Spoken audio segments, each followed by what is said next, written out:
What are we doing? What am I doing? Lying? Hiding from my friend? What else could you do? Stayed in your bed, met her, met the truth. Oh, come on, that's not the truth. It's cruelty. Look at me, Tyson. Look at me. You're always telling everyone to trust themselves and follow their feelings. Well, that's all you've done. I need to think. It's not just Alice, is it? I know it was good last night. And I know something special happened between us, but you can't admit that, can you? Feel what you feel, Tyson. Welcome to Series 2, Episode 39 of Conversation Eagle Mountain, a podcast about the tribe.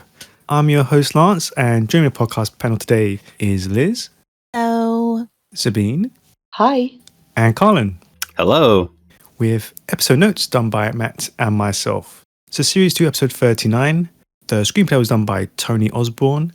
It was directed by Julian McSweeney. And the episode synopsis read out by Carlin. Lex and Tyson face up to their feelings. Jack struggles with his undercover mission, while Chloe struggles to connect with Patsy.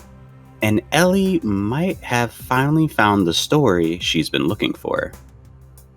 So, as the episode begins, we find out that Lex and Tyson have spent the night together, and the pair are nearly caught when Alice arrives to remind Lex about a meeting, and Tyson feels bad for hiding from her instead of facing her head on. So yeah, panel, how did you react to this development, and do you agree with Tyson that she should have stayed and let everything come out into the open then and there?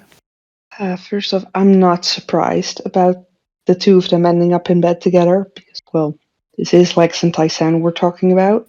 Mm-hmm. But no, I actually agree with Tyson in this, that she should have just stayed in bed and let everything come out into the open. As painful as that might have been, Ooh. it's at least there wouldn't be that level of lying involved, and But the devastation of seeing them in bed together. You would have saw a cat fight if that would have happened. yeah, no, it would have been horrible, especially for Alice. But yeah, I don't know. It's just, I know how much worse it can be to have people hiding stuff from you and learning about it so much later.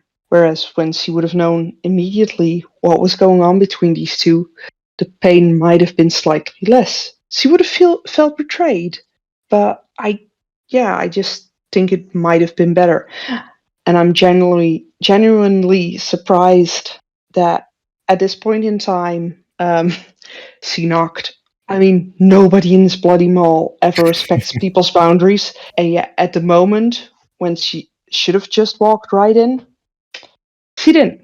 No, I think if you really wanted Alice to really catch them in the act and have her be told that they're together like that, I think Alice would have been so devastated that she probably would have turned into Ebony for the entire series. Yeah, I understand what you're saying, but Sabine, but I think there's a difference between finding out and then seeing them actually together. If she had caught them in the act in bed together, that would have been absolutely devastating. I don't know how she would have recovered from that. Yeah. I wonder if she would have tried to throw Lex down the stairs or anything. I think she probably would have went on a killing spree and just killed everybody. Not everybody. Everybody. It just would have looked like that Anakin scene from Star Wars when he attacked the younglings. No. It would have been exactly like that. I just can't see that scene happening without there being a bust up between Alice and Tyson then and there. If she'd caught them in bed together after everything she said she said to Tyson about her feelings for Lex. Sorry, suddenly seeing your friend in bed with it. And I guarantee you Lex wouldn't have broke it up. I think he'd be too frightened to. You'd be like, I'm not getting in between. Right. How embarrassing would that have been? That would have been more embarrassing because everyone would have known. But I don't know. Part of me is just that evil and vindictive that I would have wanted Tyson and Lex to get what's coming to them. Don't get me wrong. I'm Team Alice on that. It's just I would not have cared if she would have knocked him out there and then. I mean, Tyson definitely deserves to get knocked out for this, but I mean, what else can you expect from her? She's a homewrecker at her Uh, truest form. yeah, but that little bit of banter between Alice and Lex, yeah, I guess that's kind of worth it. Not having her caught them, because his look with a yeah, but Alice, I don't have any clothes on, and her instant, oh, you knew I was coming. That would have been such a Lex thing to say to a girl. The Yeah. situation would have been reversed. Where coming from him, I would have felt that was a horrible comment. Coming from Alice, since it's aimed towards Lex, I find it funny. Yeah, it was. I did like that little. I can understand the argument for just facing it immediately and getting it over with. I do. Sometimes there's how I feel like, let's say if I were Alice, sometimes I feel like I would have preferred to find out immediately like that than how Alice will eventually find out after everything's been dragged on for a while. But then at the same time, I can completely understand, like I can understand why, Tai-San's thinking I should have faced her. I should have faced her wrath, because sneaking around seems even worse to do. And instead I should have, took the brunt of whatever she might have to throw at me, and because she deserves the truth. And I can respect that. But I can also see Lex's point of view of like, that's not truth. That's just cruel, to do that shamelessly in her face with no warning. And so I do think maybe Alice finding out, seeing them in bed, would not have been a way of trying to, well, we're just trying to be honest. It does feel like that's borderline cruelty.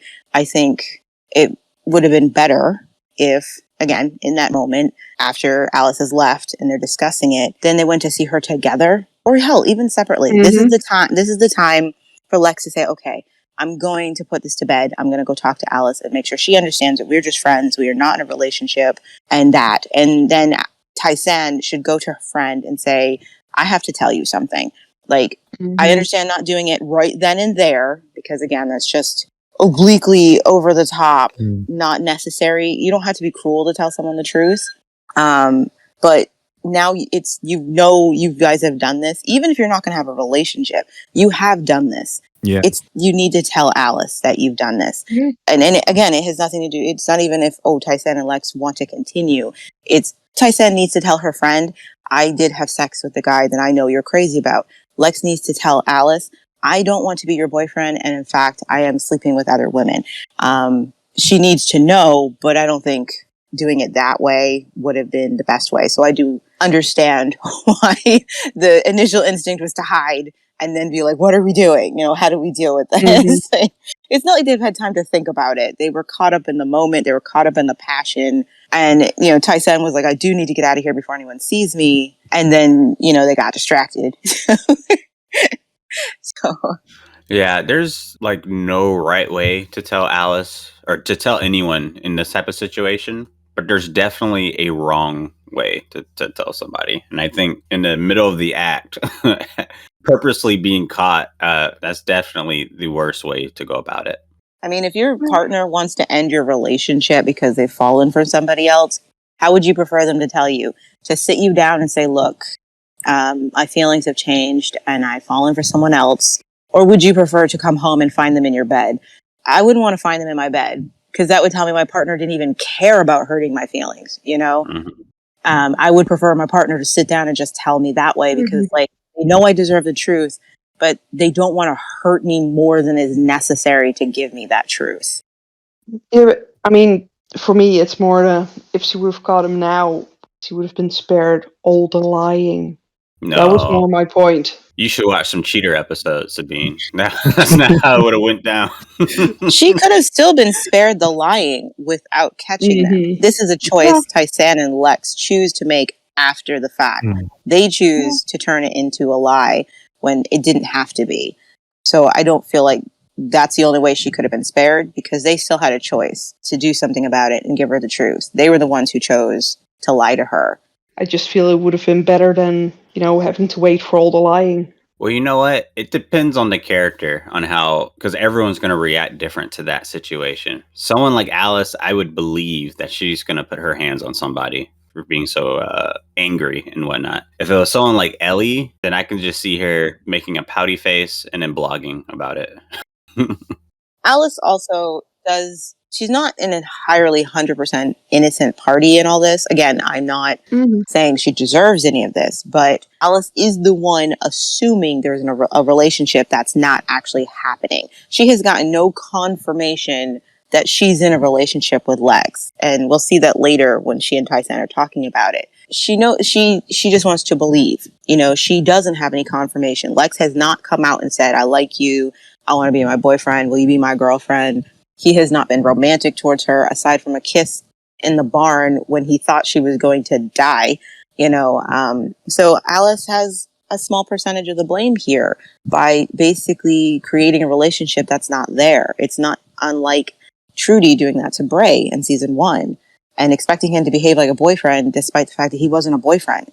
And she's well aware he wasn't her boyfriend, but it's what she wanted him to be. So that's the reality she chose to live in, despite the fact that Bray did nothing to reinforce that fantasy. He was just her friend. And Alice, too, is because she's choosing to believe this thing and ignore any evidence or even go and get herself genuine clarification from Lex that are we in a relationship? She does bear some of the blame for this situation.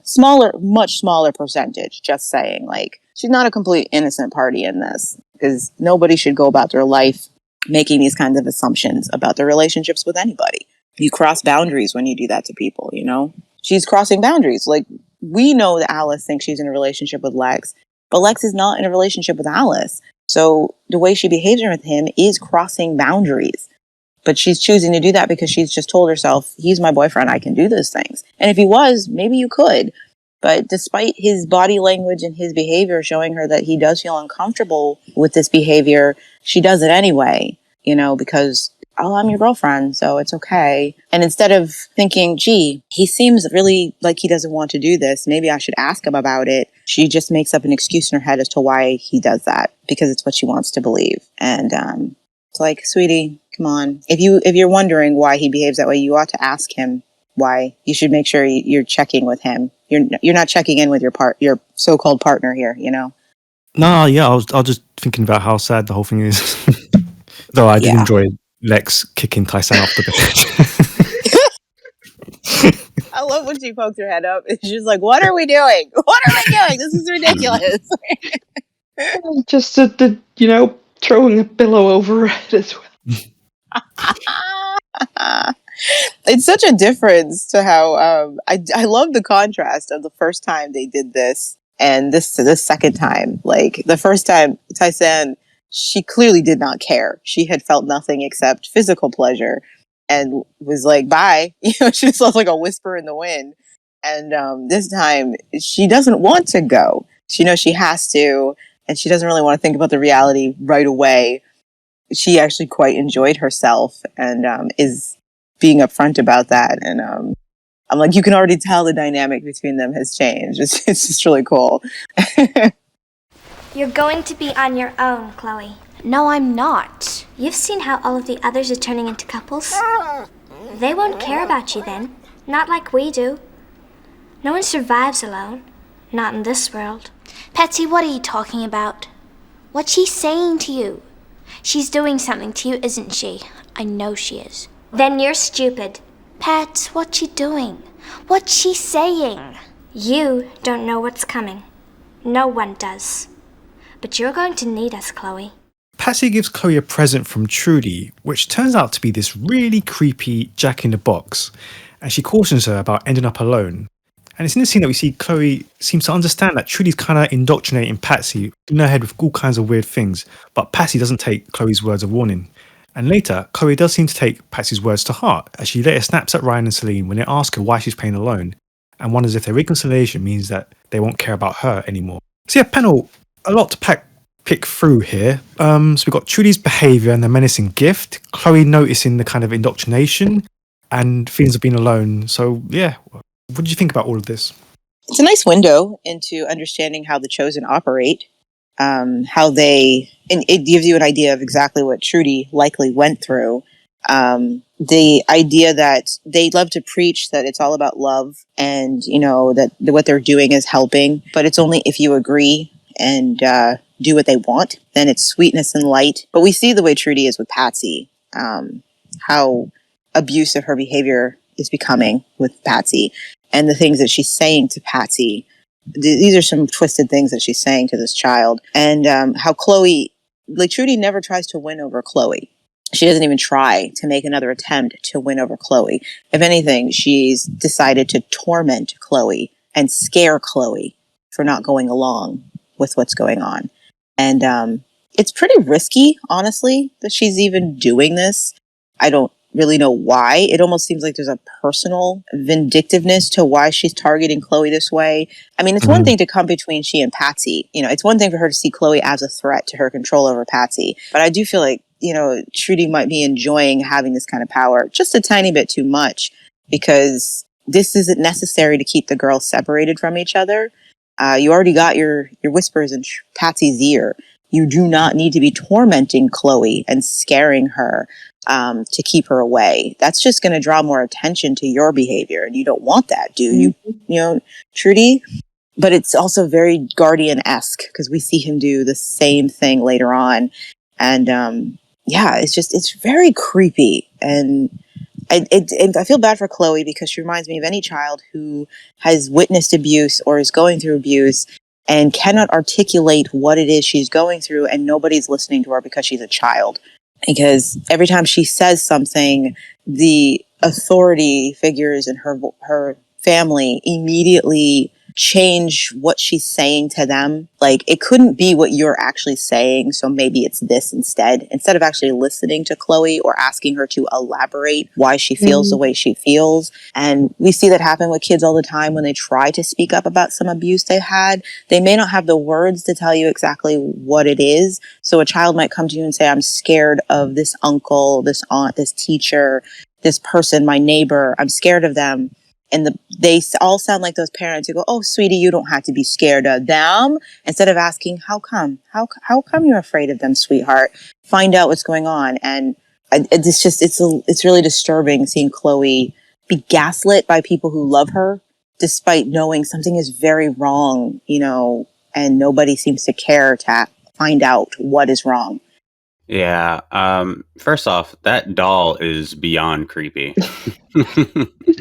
I'm sure it was Sasha's. Yeah, that only makes sense. But I would when I first saw it, I thought Trudy was trying to cast a spell on Chloe or something. Yeah, it looked that freaky, like witchcraft or something. But this was a bit heartbreaking for me to watch, because I do feel that Chloe and Patsy are like the best friendship in the entire series. And I think we've all kind of experienced being close to someone and then just them kind of fading away in life and not really, having the time to talk to them or spend time with them. So I kind of felt that when I watched Chloe in this episode. And it's that first look at that very, very creepy Jack in the Box. Just, I wonder how on earth he manages to get a gift like that, and nobody would wonder where it came from. But Chloe doesn't even mention it to other people. It's absolutely creepy, and she doesn't go to anyone with a, oh my god, look what Patsy just gave me from Trudy, Because she had actually proven her hands that Trudy was being insane, or at least acting insane. Yet she didn't show it to anyone. And then some of the words that Patsy said, it made me think about how much Patsy knew. Because Patsy mentioned something big was coming and nobody would be prepared. Nobody knew what it was going to be. And it made me wonder how much Patsy already knew. It's just, she wouldn't have known everything. But I keep wondering what Trudy told her. Patsy later confirms for us that she knew the Chosen were coming, and but the reason she hadn't said anything about it is because Trudy had made it sound like it would be wonderful. Mm-hmm. You know what I mean? Like, that's what she tells, because Chloe's like, why haven't you told anybody, Patsy? She's like, I don't know. Trudy made it sound like it'd be wonderful, and we'd be all together. And we also get to see a scene later where Trudy does describe what it's going to be like to Patsy And Patsy's like, when does it happen? Because of course she's eager for this beautiful thing to happen. And so I do think by now she actually does know the Chosen are coming, because Trudy has explained she's reformed what the Chosen are for Patsy already. And it's going to be beautiful, Patsy. We're finally going to have that gorgeous unity. And Yeah, all gonna be together. I find it really unsettling, the threats that Patsy is using against Chloe, how she's doing it too, because this is what's been drilled into her head by Trudy already, and saying how you're going to be alone. You're going to need us. And it makes you realize how much Patsy has already told Trudy about how the girls felt so isolated from everyone else and forgotten by everyone else, and that she's been using this. And so it's the perfect thing to target Chloe with, and it's no wonder Chloe does feel completely isolated. Her best friend really was the only companion she could count on. Trudy's managed to separate that, and that's, again, another part of cult behavior and indoctrination. You separate people, you cut them off from the others they might depend on so that they only have you. And hearing those words out of Patsy's mouth and just knowing what Trudy's doing to her behind closed doors, just repeating that cycle, really, really unsettling. Yeah, and a clear hint that something is wrong with Trudy at this point. Oh yeah, there's no denying it now. Yeah, there's been something wrong with Trudy. The fact that she even goes to Ryan and Celine, it's kind of heartbreaking just to see, the questions on the face of this little girl and how nobody will listen to her. But that doll, that was just too creepy, people. What's mostly creepy about that doll is knowing that Trudy had to do that to the doll. Mm-hmm. You're not going to find a Jack-in-the-Box with a doll that looks like that, ready-made off the factory floor. Nope. So she had to find someone who had done it themselves, a Sasha-type character out there mutilating dolls, or she had to find something, a Jack-in-the-Box with a doll, and then mutilate it herself. Like, that's really messed up. Like, are you serious? What the frick is going through your head? Like, Trudy, okay. Time to sedate you. Yeah. I do think it's interesting that Chloe doesn't show it to anybody, because, as you said, she has evidence that you can't explain away why. Like, if you showed this to someone and said, this was a gift to me from Trudy, who in their right mind could try and rationalize that gift? Do you know what I mean? Like, no, who at that point, like, who could possibly say it's a misunderstanding if Chloe said, look at the gift that Trudy gave to me? You know what I mean? How is Trudy going to talk? Ty-San would argue it. Ty-San would argue it. How is Trudy going to argue that if someone confronts her and says, did you give Chloe this gift? What the frick? Why? What is wrong with you? I would have loved to hear it. Trudy she would have denied it. I would have loved to hear it, though. I would have loved to hear the explanation she'd have to come up with. She gave that gift to Chloe with full belief that Chloe wouldn't tell anybody about it. Mm-hmm. Because that's really messed up. Yeah, what are you going to say? Even if you say, I didn't give it to her, it's like, well, then you're throwing Patsy under the bus. Now, what's Patsy supposed to say? And how does that damage your relationship with Patsy if Patsy just takes the blame for you and says, yes, I did it. I was mad at Chloe. You know what I mean? But what does that do to she and Trudy's relationship? It says something about how confident she feels about what she's doing. That didn't seem to cross her mind. She was not worried that Chloe would take this to somebody. Yeah, there's a lot of mental health going on in this episode. Because when Jaffa did this stuff to Trudy, it was clear there was no one she could go to. She couldn't tell anybody else what he was doing to her. But Chloe isn't surrounded by strangers who are crazy. She does have family who, as dysfunctional and distracted as they are family. She could go to somebody and tell them. So Trudy's really taking a chance here. I'd like to know what was going through her mind to do so. I think she was honestly either, trying to freak Chloe out or just make it seem like Chloe had it out for her. Like Chloe was doing that in order to make Trudy look bad. That's all I can come up with, because that's probably what Trudy would have gone for if Chloe would have showed it to someone. She would have probably just claimed that she had nothing to do with it, but Chloe was trying to make Trudy look bad for spending so much time with Patsy or something like that. I would respect the storyline if they'd actually gone that route. because they don't give a good reason for why Chloe doesn't take this proof. I mean, she has no problem telling other people there's something wrong with Trudy, or I'm upset with Trudy, or I'm not talking to Trudy, I don't want to be around Trudy. She doesn't have a problem telling people that. So it does seem a little odd that she wouldn't take this hard evidence to someone. Yeah. You know, and I think while I can kind of come up with reasons why, I think the writers sort of took the lazy way out by avoiding, they lost an opportunity by not having Chloe tell someone, because I think what you've got there, the way Trudy could have turned this around on Chloe, would have been a beautiful demonstration of her manipulation tactics and what she's learned from The Chosen, how to spin something like this. And it would be even more upsetting watching the others believe that lie, you know, and be like, well, she could be jealous. She's a little girl. Of course she's jealous that Patsy prefers to be with Trudy, and she's been complaining about Trudy from the start. How quickly they would believe something like that so they don't have to confront dealing with Trudy anyway. I think they missed an opportunity there. Yeah.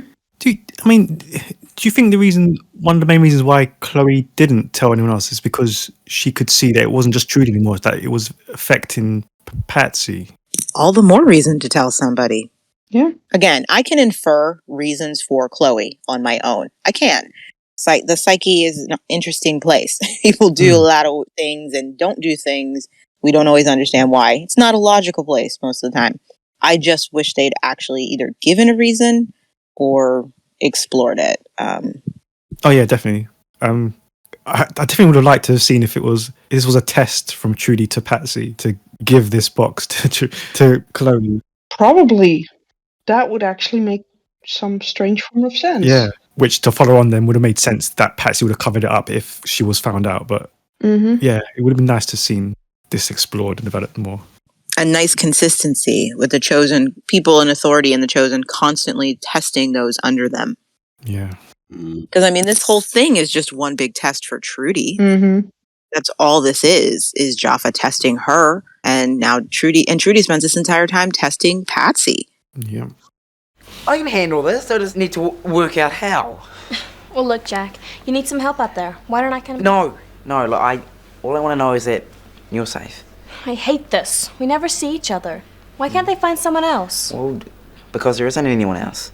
Do you want me to talk to Dal? No. I mean, you keep away from him. Jack. Ali, I'll see him, and when we get back, we'll spend some time together. Okay? Promise? Promise.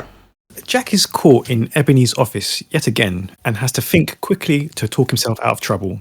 Rather shaken, he later relates his close call to Ellie. He doesn't want her to get involved, as this might put her in danger. He then reaches out to Dal at the farm, and after reminding him what a good team they used to make, Jack suggests that they freelance their skills together, but Dal is only interested in his farm dreams and doubts Jack's own concern for other people's problems. Jack finally admits that he needs help with Ebony, which Dal eventually agrees to. So yeah, panel, I mean, what do you make of Jack not wanting to put Ellie in danger, but then trying to get Dal back on his side and placing him in danger instead? Jack, you're testing my nerves. You really are.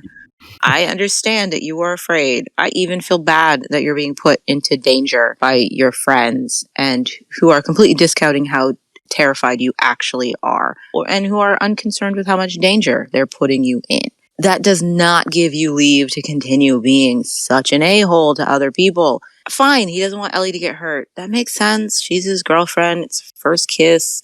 First girl who's ever been interested in him. He is not going to put her in jeopardy. I get that. But the way he turns to Dal, the nerve of him to turn to Dal, and try to play on the nostalgia of the friendship they had before Jack threw it in the garbage disposal. Yeah.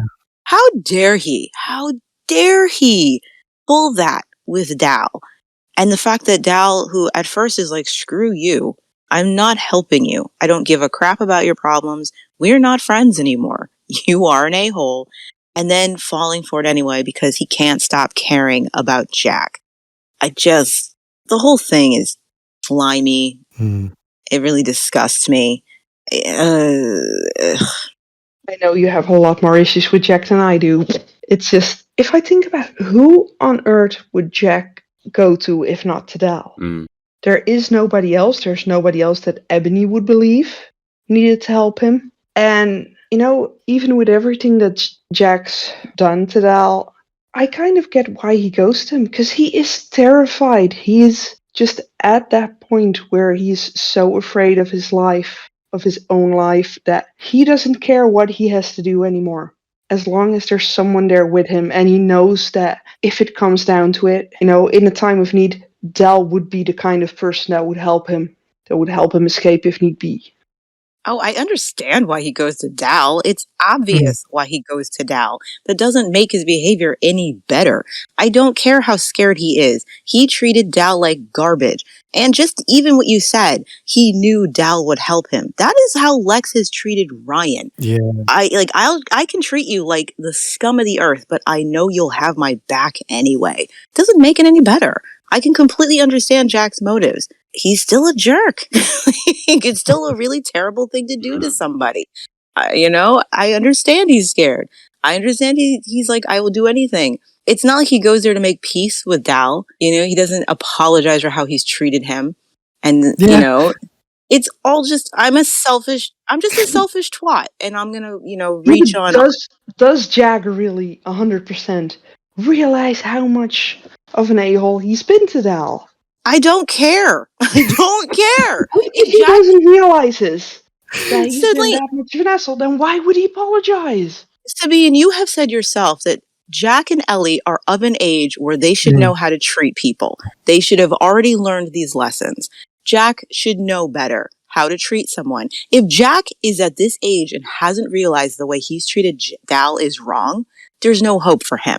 I don't feel bad for him. I'm sorry. I do not feel bad if he's reached the age of 14 and still thinks that what he's done to Dal is okay and that he doesn't need to apologize for treating someone that way. That doesn't win him any points in my book. It's not a defense against him. It's not a defense for him that, he just doesn't know any better. That's total crap. It's total crap. Yeah, it's absolute trash. And it's not surprising. This is Jack. It's Jack. This is what he does. I can feel both sorry that Jack has been put into the position he has and still completely demolish him with criticism for how he's behaving.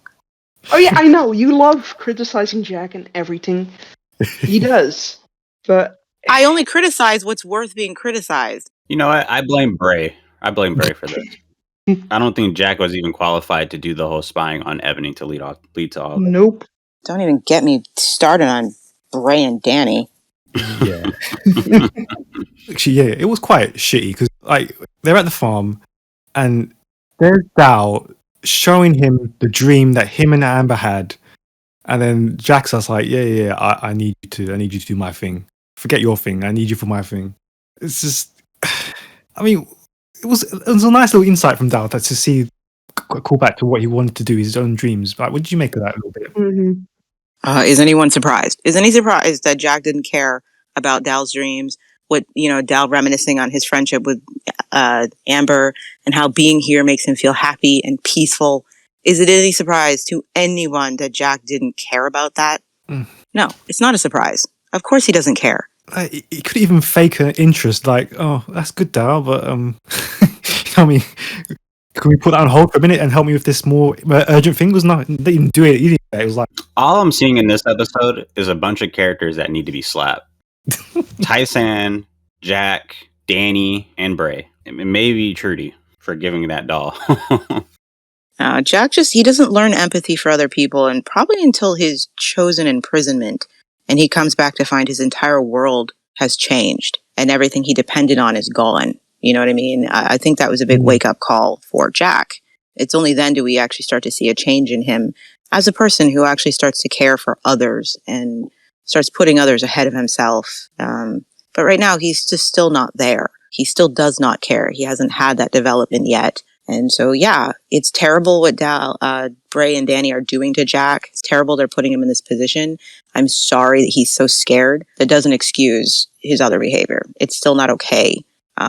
What he's doing to Dal. And I really hate how he is leaning on the friendship they had in order to get Dal to do this. The friendship he callously threw away. The friendship he clearly didn't give a crap about.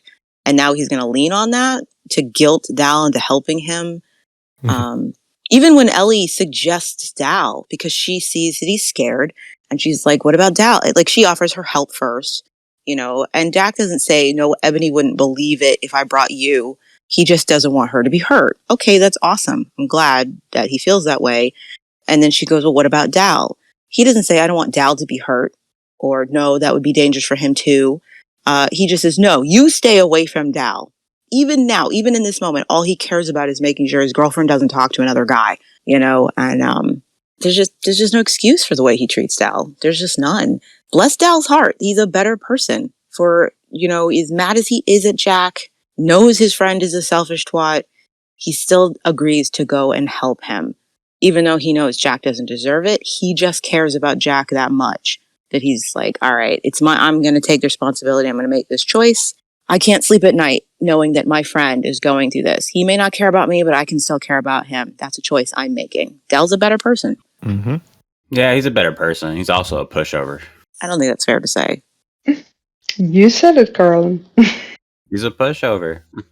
Can't let people walk over you like that. He's been letting people walk over him since he's been on the show. And I think that's unfair. Or at least for me as a viewer, that we never really get to see Dal kind of transition into a better character to where he is more confident, whereas everyone else went through that. I don't know. I feel like Dal is confident in his choices. And I mean, he had no problem telling Dal and Bray they go screw themselves. Like, you guys aren't telling me what to do. And he even tells Jack, he gives him good advice. Like, dude, just tell them you won't do it. You don't have to have them walk all over you. I don't feel like he's being a pushover by choosing to make the choice to help Jack. It's just the kind of person Dal is. He said no at first, and he was adamant about that. But he changed his mind simply because in his heart cares about this person. I don't think that makes him a pushover. He is able to stand his ground when it's necessary. But just because you choose to help someone doesn't mean you're being a pushover. Mm. It's a fine line. Fair point. I mean, just a side note about this whole thing, 'cause it just made me smile. I really loved Ebony's joyful reaction at the light in her office working. It was just nice to see her smile and laugh, even for a moment. It was like, it was a nice moment for her. You get the sense that she almost likes Jack. Yeah. Mm-hmm. Like, she admires his intelligence, like he's, I think she's being sincere when she's like, you're a handy guy and you could freelance. If you did, I would offer you protection. It's great advice. It's such good advice. Yeah. And she's telling him, dude, you have a skill set. Mm-hmm. Don't let people just use it. You could sell it, and she's complimenting how good he is at what he does. And I get the sense she actually kind of likes Jack, Yeah, and we did see that earlier, with the last episode where she was just, she had that look towards him with just, okay, Jack, I'll give you this, I know you're lying, but fine. Well done for trying. And I think he has, to some level, earned some respect from her because he can offer things that other people can't. At least none of the locals are useful enough to, actually do things like that. He is someone who often tries to hide her intelligence, like her book smarts, from other people because of her reputation. So she does respect intelligence, on people who have an useful skill set. And so it's just cool moments. She's so much happier being out of the mall. You can tell she can breathe. She can breathe, and she can do what she does. She's an element, and she's a lot more cheerful. I'm just remembering the last time she was on her own, in that hotel, and Bray had to come and break her and rescue her while breaking out. She's come a long way since the end of season 1. Mm-hmm. And not as in being a better person, but more with all the things that happened to her. And yet, here she is back again, on top. Or at least on top in her own hotel, in charge, like she used to be. I do think it's interesting that her reputation is still so important to her that that Jack is able to bluff her out of changing the paintings. Yeah. Because of what people would think of her if she had a Monet up there. She was happy to find that thing. She thought it was a beautiful work of art, and it meant something to her to have something so valuable in her office, in her office, not her bedroom, not a private place. She wanted people to see that she had it. she was very proud to have found this thing. And Jack was able to talk her out of it just by like bringing out what people might think of her for having it. And just like that, she's like, just toss it in the trash. And I was like, wow. Nice play, Jack. But damn, Ebony, it's a beautiful painting. Put it in your bedroom. First Danny, now Ebony. Well, Ebony wanted to actually utilize it. You know what I mean? Like, she's interested in the painting. She wanted to put it up. You know, she likes it. She showed appreciation for the painting. But Danny was interested in paintings, but for no reason. There was no reason given, like, oh, I want that. You know what I mean? Like, I want to have it in my bedroom or something like that. She just flipped out about a painting. Okay, yeah, sticking with Ebony. On a visit back to the mall, she does report to Bray about the current situation in the city, admitting that the Bray's methods of fostering peace between the tribes appears to somehow be working. Bray, however, isn't sure that he can trust her, but Danny is feeling the same feeling, and she's feeling quite upbeat about it all. Easy question here. Are the mall rats completely blinded to the approaching chosen threat? Chosen threat? What are you talking about? I think in reality, yes, the mall rats are very, very blind here. While Ebony may not be, Bray absolutely is. Because he's all too happy believing all will be well. You know, it's just impressive just how much their heads in the sand, like, yeah, this is all over. Trudy's back, everything's fine. Yeah, but come on. Bray is a master at putting his head in the sand when it really matters. It's just a pattern of behavior from him and Danny. Like, they don't ever solve the problems that they actually have in the mall or with the city. But they always have these moments over and over again where they say something like, I think things are going to finally work out. You know, everybody's getting along. And it's like, yeah, they're getting along today. You still haven't solved the problem or the conflict from yesterday. You guys still haven't actually worked with the tribes to make the city better. You just got everybody on board to look out for the chosen, apparently. But I don't know, like, in another episode, Danny's going to be upset about the chosen again. You know what I mean? Like, they're really inconsistent about whether they think things are good or they're not. And I don't know. I don't think they handle that very well. They're just kind of in and out of this. Everything's great. Look at us. It looks like things will finally work out for us. But then we never actually see them try to solve the problems. And so these moments where they feel hopeful don't feel earned, I guess. I don't know. It just feels like they're oblivious to just about everything. Yeah, and sticking with the chosen, in an attempt to distract her from worrying about Jack, Danny suggests that Ellie find a good news story for the amulet. And when a trader from up north by the name of Wolf arrives at the market, Ellie's delighted to find out that the amulet reached his home 100 miles away, and is even more delighted to find out that the chosen may no longer be a threat. So yeah, what did you make of that sudden revelation that everything with the chosen was over? So much to think about with that, but it's just, it feels too convenient. Wolf might as well have a neon sign flashing over his head. Well, he does. I mean, for goodness sakes, this guy has a doll that looks exactly like Jack, with a shirt made with the same print as the shirt Jack was wearing. You know, he knew why he was coming there. I mean, kudos to him. He's really good at his job, like what he's meant to do. But yeah, it's just, as you said, it's too convenient. He knew exactly who he was supposed to seek out, who he was supposed to talk to, how to butter her up. You know what I mean? Like, it was just a little too convenient, all of this. And yet he still managed, the actor does such a great job that if you're not paying attention, that he could slide right under your radar because he comes across so genuine as he's talking to Ellie. He's so playful. He plays it very likable, you know? To the point where if you weren't, again, paying attention, you could be like, I like this guy. I hope he joins the cast, you know? Oh, the name, though. His performance is great. Don't like the rug piece on his head, but I like him. It's fitting, though. I mean... Too on the nose. It's a bit too on the nose. The hair looks like a sheep, and they named him Wolf. A sheep in wolf clothing. Come on. I just think, once again, Ellie's journalism. Now, I get it. She's desperate to hear anything about the chosen. And I'm still like, Jaffa, tell me your secrets. How have you managed to get nobody to leak news about the chosen? I still want to know how that's possible. But the fact that this guy shows up at the marketplace, gets Ellie's attention, has a puppet that looks just like Jack, conveniently comes from far away, is very interested in her newsletter. He knew exactly what to say for Ellie to want to interview him and talk to him. And she's showing him around what she does. He knew exactly what to say to her. And then to conveniently be like, did you not hear? Like they're chosen or finished. But he doesn't have any real specifics about it. I want to know what the interview was. Like, I want to know what he told Ellie that convinced her to print this as the truth, as a fact.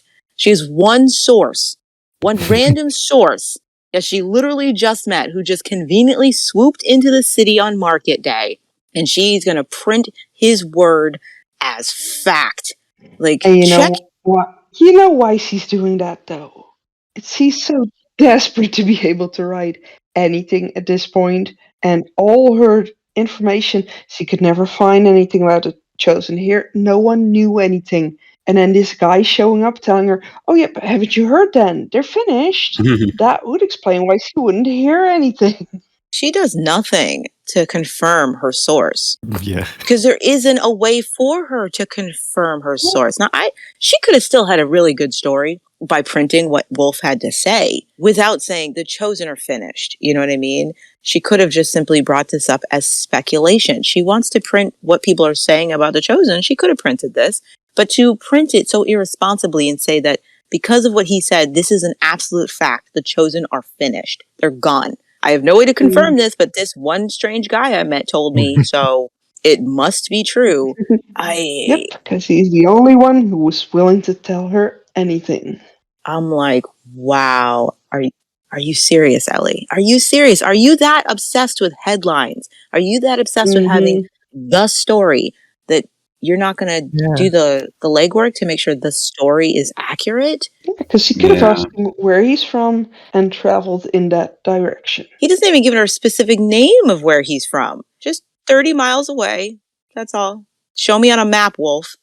Yeah, I also have a theory that I think Wolf is so good. The reason why Wolf is so good at knowing who to talk to and whose buttons to press and how to be so, I guess, incognito to everyone is because he probably talked to Trudy way back when she was like in captivity with the Chosen.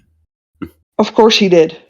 Well, yeah, it's confirmed for us, when we find out that he's a spy, just like her, that he's been clearly fed this information. He knew exactly who to seek out. He didn't go after anybody else in the Mallrats. Nope. Again, that puppet, come on.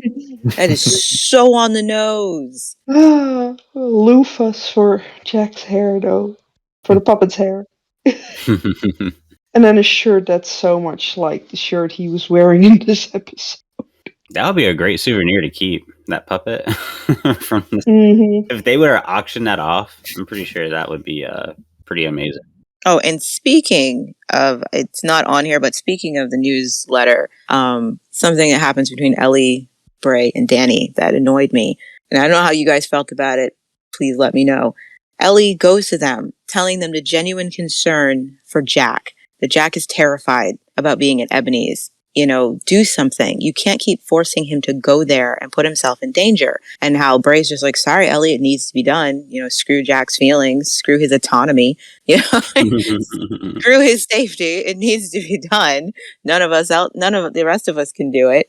And the way Danny swoops in and gives her something else to think about. And it was like, on one hand, it almost could be considered a nice thing. But at the other time, you're just like, if this was just a distraction so that she and Bray wouldn't have to answer for what they're doing to Jack.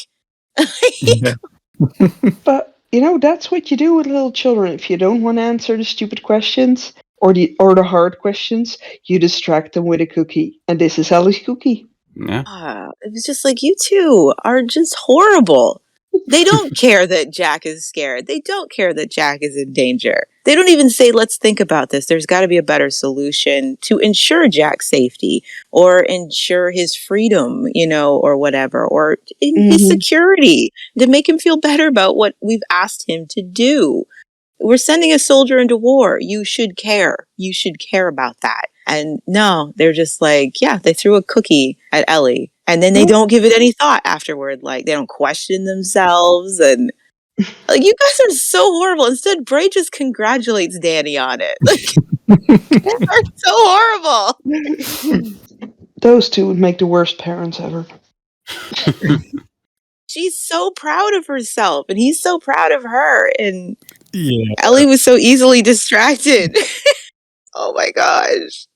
It would be funny if what Ellie was worried about wasn't a big deal, you know? Then it would be like, kudos, Danny, you handled that like a champ. But it is a big deal what Ellie has brought to their attention. And they're just like, whatevs. Can you imagine if someone had done that to Danny about the Bill of Rights? She would have had them assassinated. Have a cookie, Danny. Here, just, there you go, fetch. Bray did. He tried to do it with his abs. Wasn't working.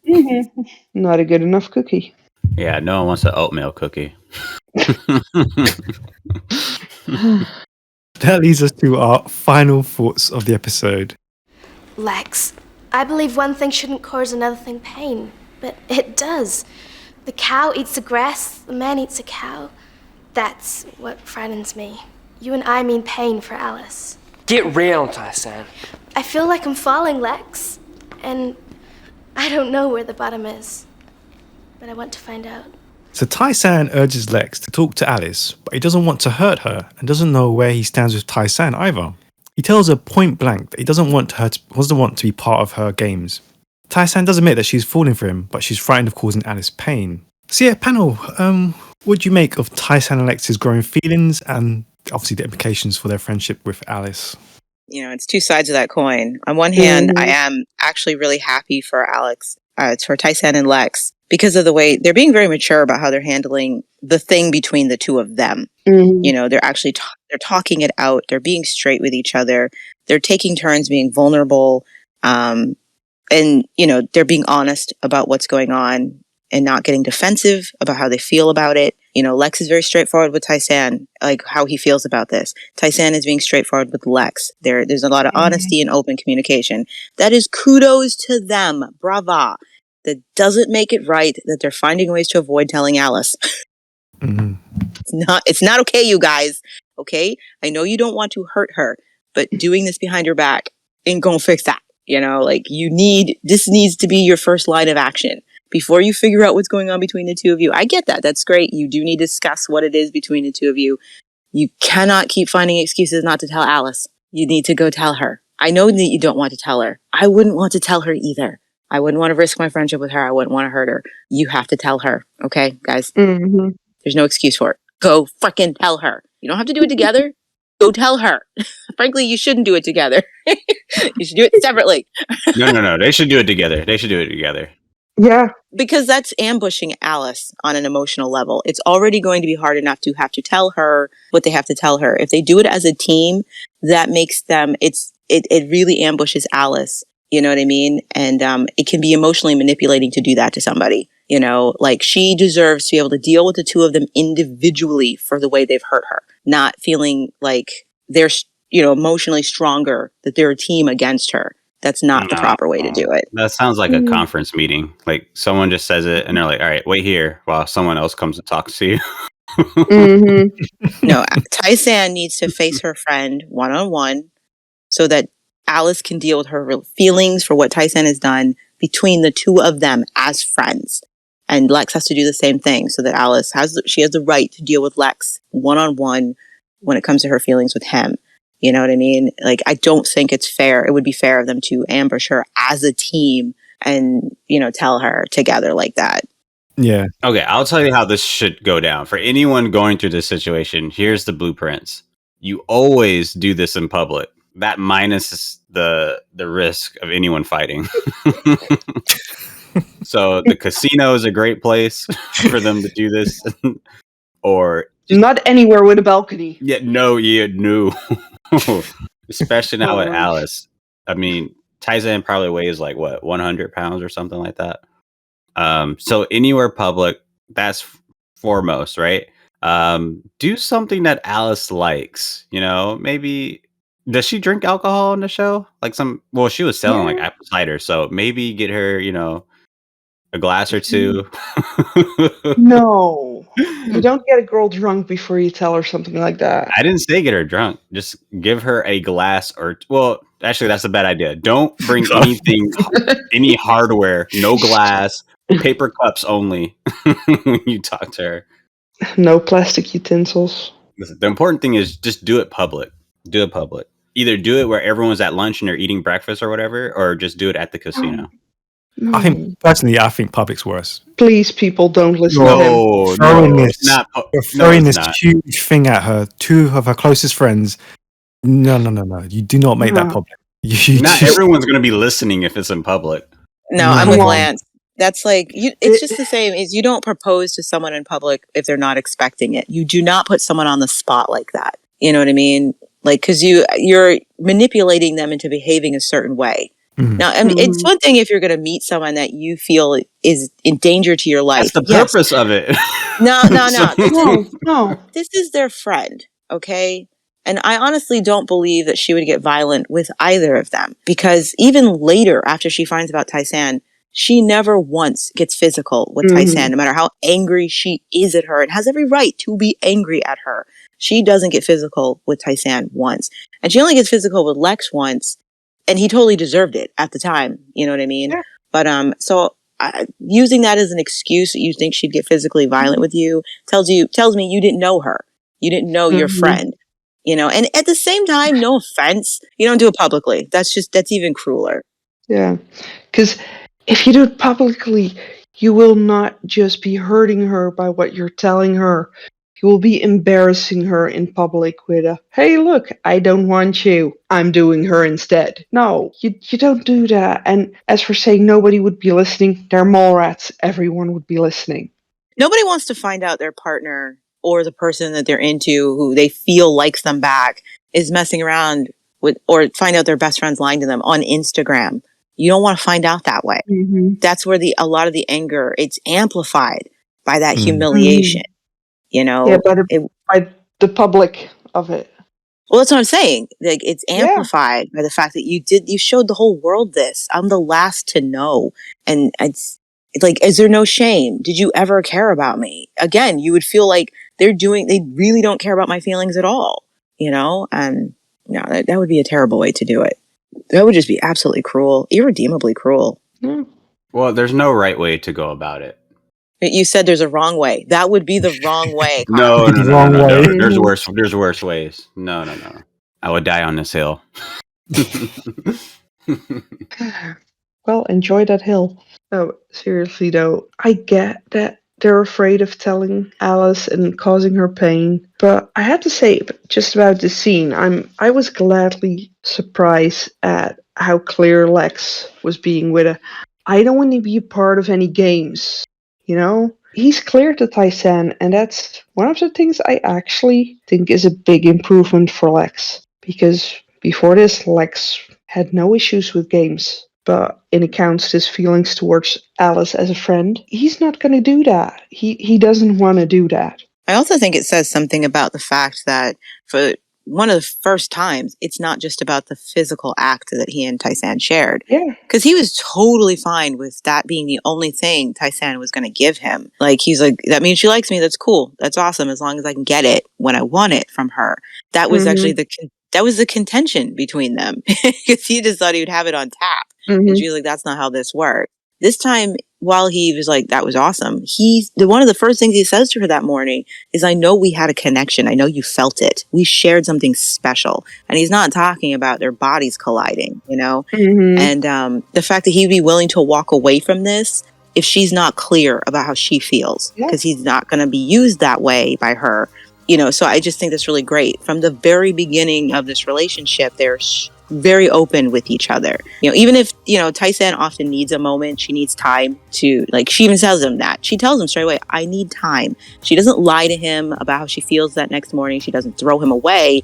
She's like, I have to think about this. I have to put my thoughts in order. That's Tysan. Lex does things impulsively. Tysan likes to think on them. But once she has thought about it, she's straight with him about what conclusions she's come to. She tells him, I'm falling. I'm afraid of falling. I'm afraid of the pain that's going to happen, not just to me, but to our mutual friend, you know, and, but also being honest about the fact that she still wants it, you know, that's admitting a very selfish desire. That she wants it despite the people who will be hurt, you know, it's a very human thing. So, yeah, they have come such a long way as two human beings, and it's sadly because of Alice. Like, I'm so sorry, Alice. You made them both into better people, and they found each other. You were the only one who didn't benefit from this. I'm really, really sorry about that. I really wish Alice would have found someone worthy of her. I'm forever Alice and Ryan, so. Yay. What? We've had this conversation before. It's Alice and Ryan all the way. Yep. I am very upset. It never happened on the show. It should have happened. And yeah, that's my couple. And we shall keep riding it forever and ever. And on that happy note, that brings 39 to a close. Thank you very much to the panel. If you'd like to take part in a future of the podcast, please do send us a message on our Facebook page or on our website, thetribe.co.uk. So we'll see you next time for episode 14. Until then, bye. Bye. Later. Bye.